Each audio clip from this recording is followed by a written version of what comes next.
October 31st. And so the day arrived. Cloudy and with a small wind out of the north.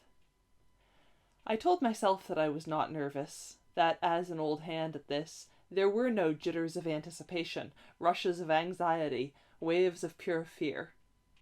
But I had gone down to the basement to begin my rounds when I realized that there were no rounds to make, and I found myself returning to check our assembly of ingredients and tools over and over again. Finally, I went out and visited Larry's place. He was gone from his grove, and the house seemed empty.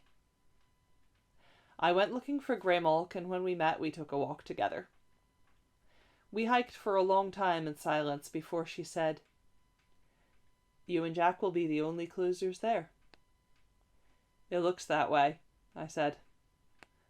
"I'm sorry." "That's okay." Jill and I will be going to a meeting at the vicarage this afternoon. Morris and Macabre will be there too. "Oh? Strategy session?" "I guess so." We climbed to Dog's Nest and looked around. An altar-like raised area of boulders had been built up before the big stone. Heavy boards lay across it. Some kindling for the bane fire was already stacked farther off. "Right there," she said.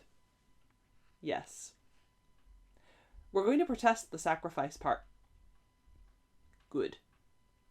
"You think Larry will be able to do what he plans?"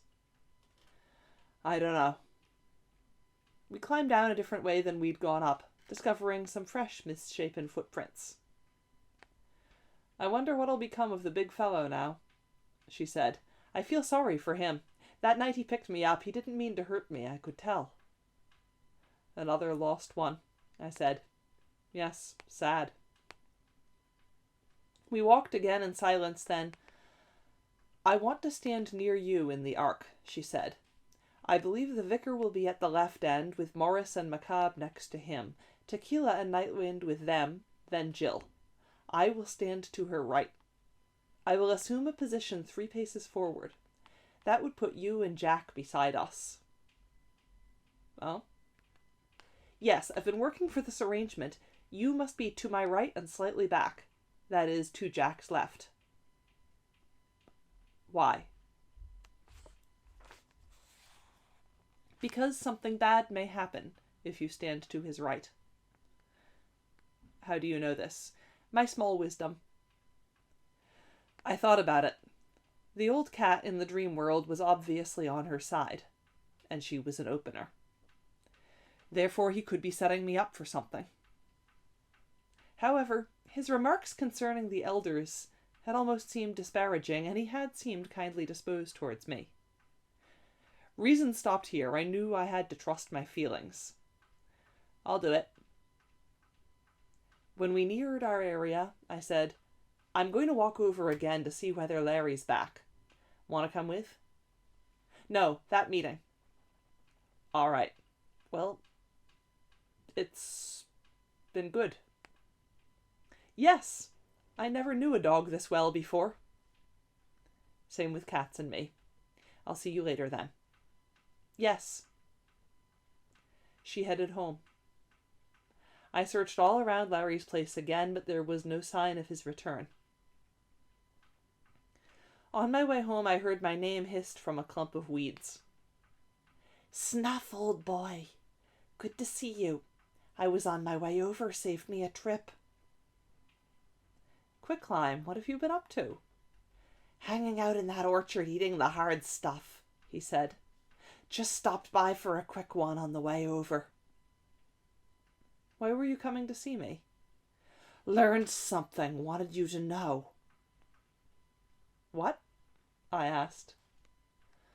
"I picked up a bad habit from Rostov, I guess. Look at me. I feel like I'm shedding my skin." "You're not." "I know. But I really liked him. When I left you, I headed for the orchard and just started eating the old fermented ones. It was snug with him. I felt like somebody needed me.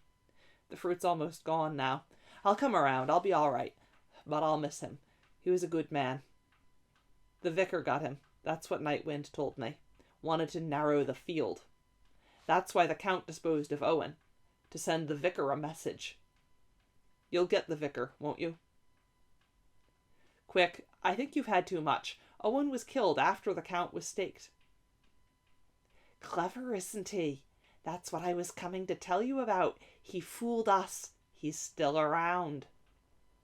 What? How? When I reached the peak of my indulgence the other night, he replied, I suddenly felt terribly lonely. I didn't want to be alone. So I went looking for someone, something, lights, movement, sounds. I went over to the gypsy camp, which was perfect. I curled up beneath a wagon, planning to spend the night there and sleep it off. But I overheard parts of a conversation from the wagon which led me to make my way up between its floorboards. I had chosen the wagon, and a pair of guards were in it. Sometimes they'd speak in their own tongue, sometimes in English. The younger one wanted the practice. I spent the night in there instead of below. But I learned the story. I even found an opening that gave me a view of the casket. He is with the gypsies? Yes. They guard him by day as he sleeps, guard the casket at night when he is away. So he'd faked it, I said. Dressed the skeleton we'd found in his garments, put the stake into it himself. Yes, the crumbly skeleton that was already there. And that's why the ring wasn't on it. Yes, and he was safe in that too. Anyone finding the remains would assume that the staker had taken it. I felt a chill. Quick, he did make this arrangement after the death of the moon, didn't he? Yes, your calculations would be unaffected. Good, but this I don't understand. The Count killed Owen because the vicar killed Rastov. Owen was an opener. Does that reflect a particular sympathy on the part of the Count? Or was he simply out to check the vicar and keep the violence from spreading? I don't know. Nothing was said on the matter. I growled softly. This is a complicated one, I said. Agreed. Now you know everything I do. Thanks. Want to come with me? No, I'm really out of the game. Good luck. Luck, quick. I heard him slither off. It rained a little that afternoon and stopped shortly after sunset. I went outside to look for the moon, and Bubo came with me. The clouds still veiled her, however, and all we could see was the big area of brightness she shed in the east. The wind blew chill. So this is it, Bubo said. By morning it will all be decided. Yes. I wish I could have been playing all along. A wish on the moon, I said. It may be true. You have been playing in a way. You've traded information, you've watched things develop, same as the rest of us. Yes, but I didn't really do important things like the rest of you. It's mainly the little things all added up that give us the final picture that make the difference. I suppose so, he said. Yes, it was fun. Do you think... Could I possibly come with? I'd like to see it happen however it goes. I'm sorry, I said. We couldn't be responsible for a civilian, too. I think it's going to be a rough one. I understand, he replied. I guessed you'd say that, but I had to ask. I left him there after a time watching the sky. The moon was still hidden. And so... We left before midnight, of course. Jack and I, he in a warm coat and carrying a satchel containing the equipment. Under his other arm, he bore a few small logs for the fire. We left without bothering to lock the door. The sky was beginning to clear overhead, though the moon was still masked. There was sufficient light just from its glow-through, however, to show our way clearly. There was a chill, damp breeze at our backs. Soon, Dog's Nest was before us, and Jack decided we should circle it and mount its eastern slope. We did that, and as we came in sight of the top, a small glow was already apparent off in the circle towards the stone with the inscription. Moving nearer, we saw that Vicar Roberts and Morris and McCabe were tending a small fire they had obviously just gotten going, nursing it to achieve greater compass. The vicar's ear was unbandaged now, and light showed through 2 high perforations in it. The heap of kindling was much larger than when Greymalk and I had been by earlier. The Bane fire is a necessary part of our business. It goes all the way back into the misty vastness of our practices. Both sides require it, so in this sense it is a neutral instrument. After midnight it comes to burn in more than one world, and we may add to it those things which enhance our personal strengths and serve our ends. It attracts otherworldly beings sympathetic to both sides, as well as neutral spirits who may be swayed by the course of the action. Voices and sights may pass through it, and it serves as a secondary supportive point of manifestation to whatever the opening or closing object may be. Customarily, we all bring something to feed it, and it interacts with all of us throughout the ritual. I had urinated on one of our sticks, for example, several days earlier. There are times when players have been attacked by its flames, and I can recall an instance when one was defended by a sudden wall of fire it issued. It is also good for disposing of evidence. It comes in handy on particularly cold nights, too. "Good evening," Jack said as we approached, and he added his contribution to the woodpile. "Good evening, Jack," the vicar said, and Morris and Macabre nodded. Lynette lay on her back upon the altar, head turned in our direction, eyes closed, breathing slow. Well drugged, of course. She had on a long white garment, and her dark hair hung loose. I looked away. Obviously the protest had been overridden. I sniffed the air. No sign of Jill or Greymalk yet. The fire bloomed more brightly. Jack set his bag down and moved to help with it. I decided on a quick patrol of the area, and I made a big circuit. There was nothing unusual to be found. I went and stared at the huge stone. Just then the edge of the moon appeared from behind the clouds. Its light fell upon it. The markings had become visible again, dark upon the illuminated surface. I went and sat by Jack's satchel. The vicar had on a dark cloak which made a swishing sound as he moved. It did not conceal the fact that he was a short, slightly fat man, and it neither added to nor detracted from his appearance of menace. That was all in his face, with its intense expression of controlled mania. The moon was doubled in his glasses. Under their joint ministrations, the Bane fire grew to a respectable size. The vicar was the first to toss something into it, a small parcel which crackled and flared bluely. I took a sniff. It involved herbs I'd encountered before. Morris added 2 parcels which I could tell involved bones. Jack added a very small one which produced a green flash. I tossed in one of my own, along with the piston stick. The moon slid completely free of the clouds. The vicar went and stared at the inscription, not even glancing at his stepdaughter. Then he backed away, turned to his left, took several paces, halted, turned back toward the stone. He adjusted his position slightly, then scuffed at the ground with his boot heel. "I will position myself here," he stated, glancing at Jack. "I have no objection," Jack said. "Your associates will be to your right, I presume?" "That was what I had in mind. Morris here, Macabre to his right, then Jill," he said, gesturing. Jack nodded just as a dark shape swept past the face of the moon. Moments later, Night Wind dropped out of the sky, coming to rest atop the woodpile. "Hello, Snuff," he observed. "Care to switch?" "No thanks. Yourself?" He did one of those unusual rotations of his head. "I think not, especially when we outnumber you in all respects." Shortly, Tequila swept in with a caw, landing upon the vicar's left shoulder.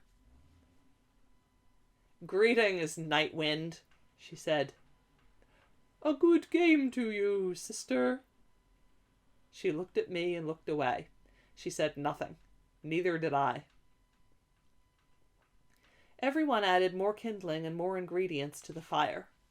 Finally, a pair of fairly large logs were set upon it. Many-coloured flames played about them, and soon the logs darkened and the fires danced upon their surfaces. A mixture of odours reached me as powders, bones, herbs, fleshy samples of anatomy, both human and other, were added. A few vials of liquid were also dumped upon it to smoulder and produce heavy crawling ropes of smoke, to flare brightly, briefly. Within the crackling I seemed to hear a subliminal whispering begin. I heard Jill's footsteps mounting the northern slope long before she appeared. When she did, she was hard to distinguish against the night for several moments, as she had on a hooded black cloak over a long black dress. She looked taller, more slim, and she carried Greymalk, though she set her down immediately when she achieved the level area. "Good evening," she said, in general. All 4 men responded. "Hi, Snuff," Greymalk said, coming up beside me. "It's a good fire already." "Yes." "As you can see." "You were overridden." "Did you find Larry?" "No." "Oh, my." "There is a backup plan," I said, and Nightwind came by just then to greet Greymalk. I felt a strong desire to howl at the moon. It was such a howlable moon, but I restrained myself. The smell of incense reached me. Jill had just begun casting parcels into the bane fire. The moon moved nearer to mid-heaven. "How will we know when it is time to begin?" Greymalk asked me. "When we can talk with the people." "Of course." "How's your back?" "It's all right now. You look fit." "I'm fine." We watched the fire for a time. Another log was added and more packets. The smells became a sweetly seductive bouquet. The flames leaped higher now, changing colors regularly, flickering in the wind. Sharp, tinkling musical sounds came sporadically from their midst, and the sounds of voices rose into and out of audibility. Looking away from it, my gaze was attracted by a new light source. The inscription was beginning to glow. Overhead, the moon had reached mid-heaven. "Jack, can you hear me?" I called. "Loud and clear, Snuff. Well met by moonlight. What's on your mind?" "Just checking the time," I said. Suddenly, Nightwind was talking to Morris and Macabre, Tequila to the vicar. "I guess it's time," Greymalk said, "to take our place." "It is," I replied. She went off to collect Jill, who was tossing a final packet into the fire. The air was distorted above its coloured flames now, as if it were burning in more than one place simultaneously, and in the shimmering area just about it one could catch glimpses of some of those other places. From somewhere to the north I heard the howl of a wolf. The vicar went and stood at the spot he had indicated. Morris and Macabre moved to take up their positions to his right. Nightwind stood atop a rock between them. Then Jill moved to stand beside Macabre, Greymalk next to her, but 3 cat paces forward. I went and stood near her, Jack to my right. The line was bowed out away from the big stone, with Jack and the vicar across from each other. Lynette dozed on the altar about 10 feet in front of me. From somewhere within his cloak the vicar removed the pentacle bowl, which he placed on the ground before him. Then he withdrew the Alhazred icon, which he propped against a rock to his left, facing the glowing stone. Nightwind moved to a new position back behind the pentacle. The openers always begin things, as the closer's work is purely reactive. Jack's satchel, to his right, was already open from the removal of various ingredients for the bane fire, but he leaned and spread its mouth fully for easy access. Macabre knelt and spread a piece of white cloth upon the ground before him. As it was windy, he weighted its corners with small stones. Then from an ornate sheath which hung from his belt beneath his jacket, he drew a long thin blade which looked to me like a sacrificial knife, and he placed this upon the cloth, point toward the altar. Then the moon went out. We all looked upward as a dark shape covered it, descending, rushing toward us. Morris shrieked shrilly as it fell, changing shape as if dark veils swam about it. And then the moon shone again, and the piece of midnight sky which had fallen came to earth beside Jack, and I saw that vision-twisting transformation of which Grey Malk had spoken, here, there, a twist, a swirl, a dark bending. And the Count stood at Jack's side, smiling a totally evil smile. He laid his left hand, the dark ring visible upon it, upon Jack's right shoulder. "I stand with him," he said, "to close you out." Vicar Roberts stared at him and licked his lips.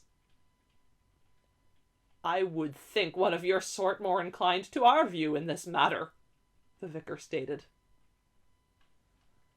"I like the world just the way it is," said the Count. "Pray, let us begin." The vicar nodded. "We shall," he said, "to its proper conclusion, with the gate thrown wide." The Count tossed a twig and a small parcel into the flames. The fire moved in its colourful dance, crackling and chiming, burning a hole in the night through which the voices, now chanting, emerged. Shadows constantly moved past us over the altar and across the face of the stone. I heard the howl again, much nearer. I looked at the vicar and saw him flinch, but he straightened and performed an opening gesture. He spoke a word of power, deeply, slowly. It hung in the air and resonated afterwards. The inscription on the stone began to glow a little more brightly, and now, very faintly, I could discern the formation of the door-like rectangle come to frame it. That configuration, which earlier had sucked Grey Malk and me through to our dream world adventure. The vicar repeated the word, and the rectangle came clear. Within the chanting, I could now hear faintly, "Ia, Shabni, Gurath," being repeated, as if in response. Ahead of me, Grey Malk had risen to her feet and was standing very stiffly. The vicar turned then, rather than proceeding to the next phase, and moved slowly to the cloth on which the sacrificial blade rested. To his rear I noted that the Alhazred icon had also begun to glow. He knelt and raised the blade with both hands, bringing it to his lips and kissing it. Then he rose and turned toward the altar, Tequila still upon his shoulder. And there came a movement from my right, beyond Jack and the Count. Another dark shape was moving to join us.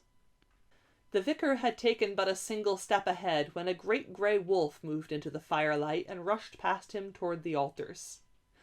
Larry Talbot had arrived, apparently in reasonable control of his faculties. He seized hold of the girl's left shoulder with his teeth and dragged her down from the altar. With that rapid backing motion I had seen him employ before, he dragged her quickly before us toward the north whence he had come, to my right. The report of a gunshot filled the air, and Larry staggered, a dark blot appearing and spreading high upon his left shoulder. The vicar held a smoking revolver pointed in his direction. Larry continued moving almost immediately, however, and the vicar fired again. This time there was blood on the top of Larry's head, and he uttered a moaning sound as his jaws fell open and Lynette dropped to the ground. Larry slumped forward then, and the shiftings of firelight and shadow swam over him. The chanting continued. Ia, Shabni, Gurath, against the strange music. The vicar pulled the trigger again. There followed a clicking sound from the pistol, but no discharge. Immediately he drew it near and worked the hammer. Suddenly, as he released it, there was a sharp report, and the round kicked up dirt near the south end of the altar. The vicar hurled the weapon to the ground, perhaps having cast only 3 rounds. Homemade bullets. "Get her back onto the altar," the vicar ordered. Morris and Macabre immediately departed their positions and moved toward the supine girl. Larry's sides were still heaving heavily, and his eyes were closed. There was a lot more blood on his head, neck, shoulder now. "Stop," the Count said. "Players are forbidden to move a sacrifice once the ceremony is in progress." The vicar stared at him. Morris and Macabre halted, looked back and forth from the vicar to the Count. "I never heard of such a restriction," the vicar said.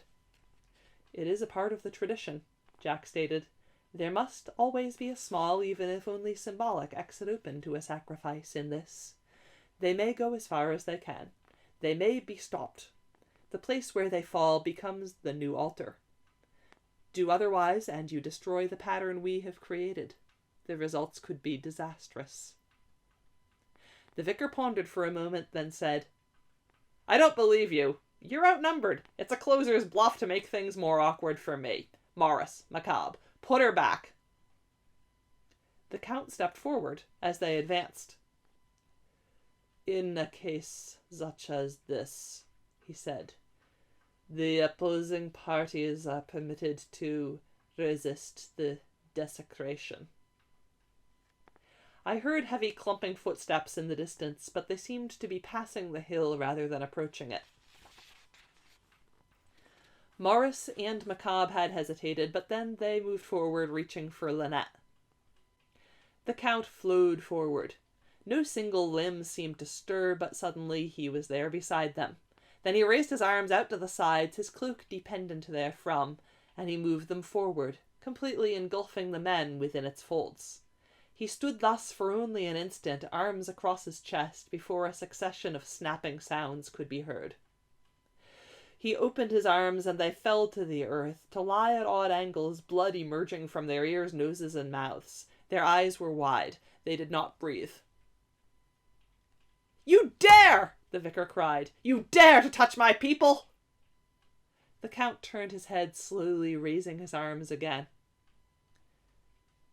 "You presume," he said, "to address me so." He flowed toward the vicar, but much more slowly.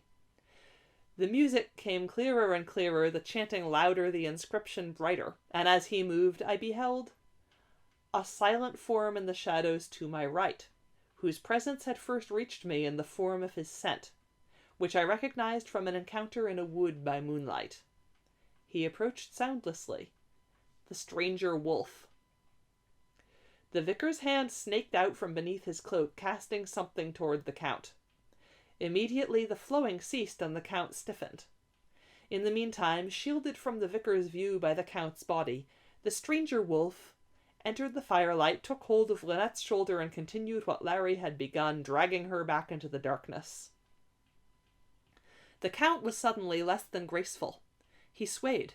He took an awkward step toward the vicar, whose hand dipped beneath his own cloak to emerge and repeat whatever he had done. "What is it?" the Count asked, reeling toward the vicar, who retreated before him. Then the Count fell. "Dirt from one of your own caskets," the vicar replied, "mixed with pieces of my church's altar stone relic left over from more papish times. Fingerbone of St. Hilarion, according to the records. You require your consecrated soil, but over-consecration is like the difference between a therapeutic and a debilitating dose of strychnine. Do you not agree?"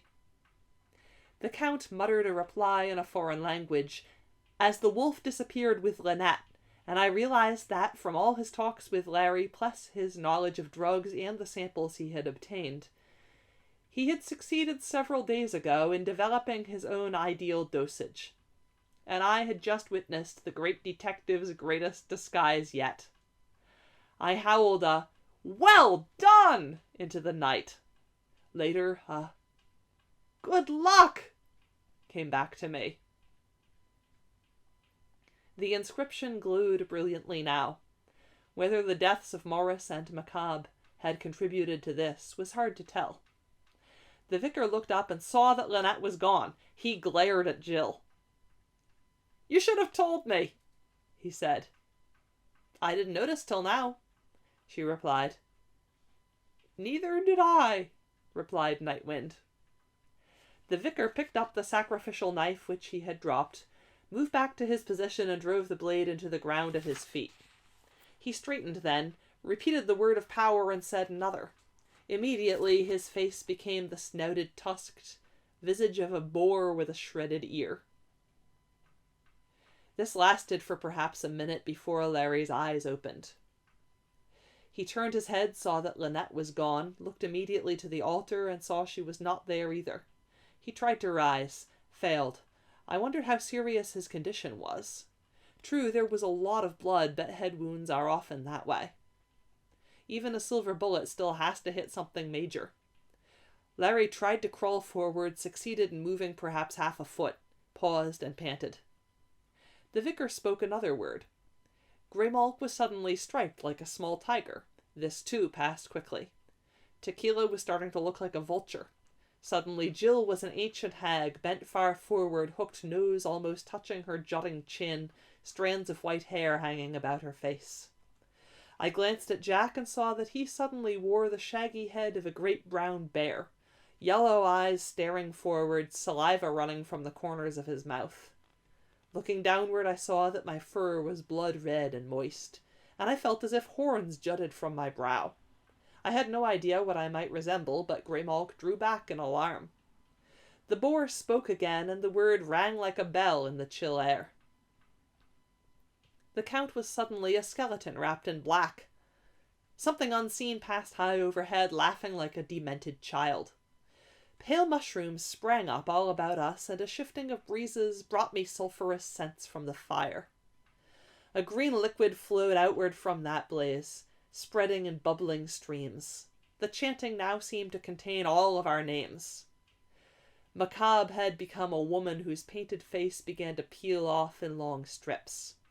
Beside him Morris was now an ape, his long hairy arms reaching to the ground, and he leaned to rest upon his knuckles. His mouth was opened wide, showing an enormous expanse of teeth and gums. Larry was now a bleeding man sprawled upon the ground. The air before us shimmered and became a mirror, giving this entire prospect back to us. Then our reflected heads detached themselves and drifted leftwards. It was a strange feeling, passing out of one and into another, for I seemed unmoved, though I felt the sudden weight of the bear head, saw the hogs drift by to settle upon Jack's shoulders. Greymalk suddenly wore an overlarge one, horned, demonic, Jill a small striped cat's head, and so on along our crescent. Then the bodies shifted to the right, and I was a cat with a bear's head, lying flat because of its weight, my heart thudding like a steam engine. Jack had become a boar-headed demon. Again the laughter rang from overhead. If I were not my body or my head, what was I? Sprawled there, amid the mushrooms and the stench, another wave of chanting rolling in my ears. Illusion, it must all be illusion, mustn't it? I never knew before, and I still don't know. The mushrooms blackened, shriveled, and fell when the hot green flow reached them. Our images in the mirror wavered, became splashes of our dominant colors, flowed together. I looked downward again, but everything was hazy. Upward, then, at some half-noted change. The moon had gone blood red and was dripping upon us. A shooting star cut past it. Another. Soon multitudes of them rained down the heavens. The mirror cracked, and Jack and I stood alone at our end. Our forms returned to us, as a great gust of wind out of the north blew away the haze. The others came clear, also restored in their piece of reflection. The starfall lessened. The moon grew pink, then turned back to butter and ivory. I sighed and held my place, felt Greymalk's gaze pass over me. The green tendrils from the fire began to congeal, lava-like. For a moment I seemed to hear a collection of animal sounds from within the flames.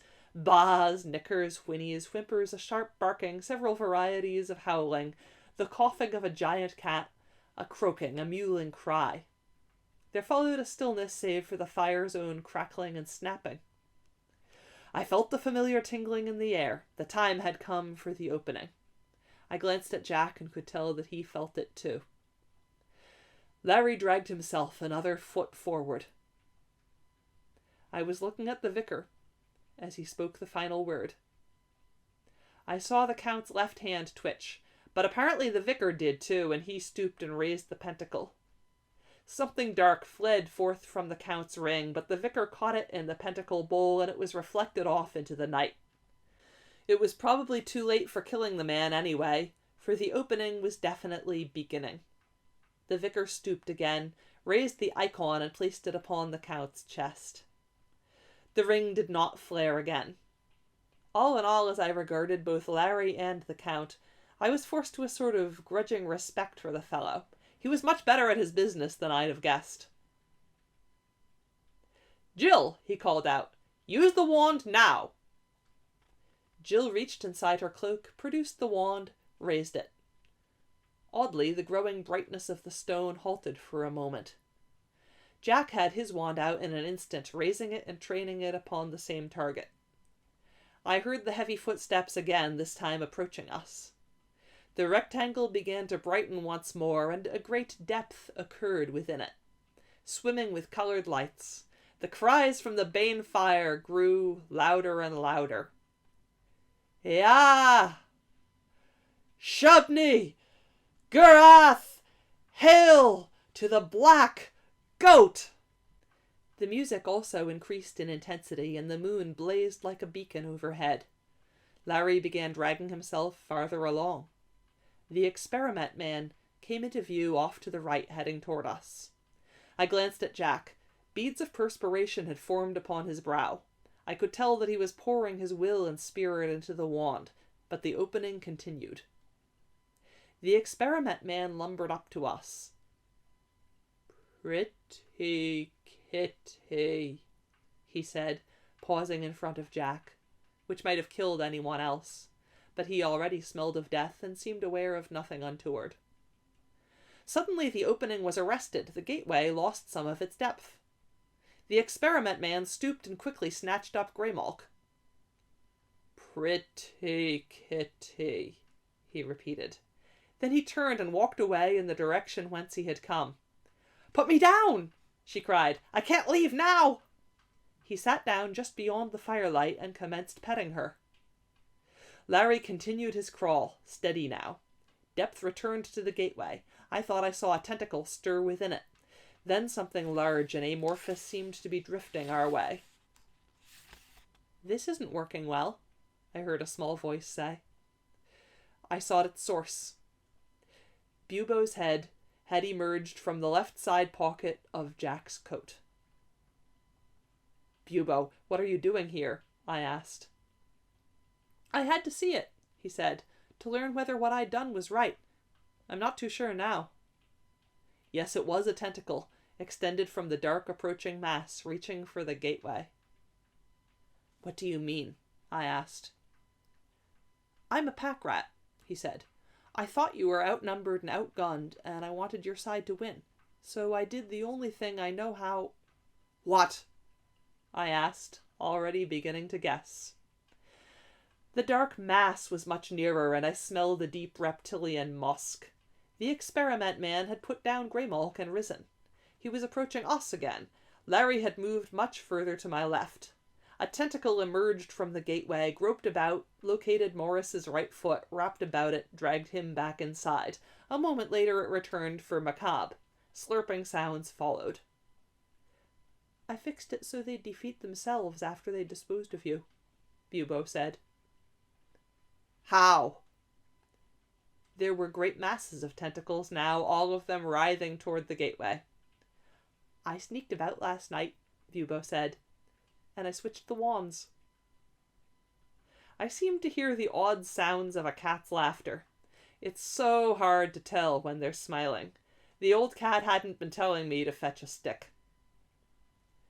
Carpe baculum, seize the wand. I sprang into the air, catching it in my teeth, twisting it out of Jack's grip. I could see the astonished expression on his face as I did so. A terrible wind began to blow past us.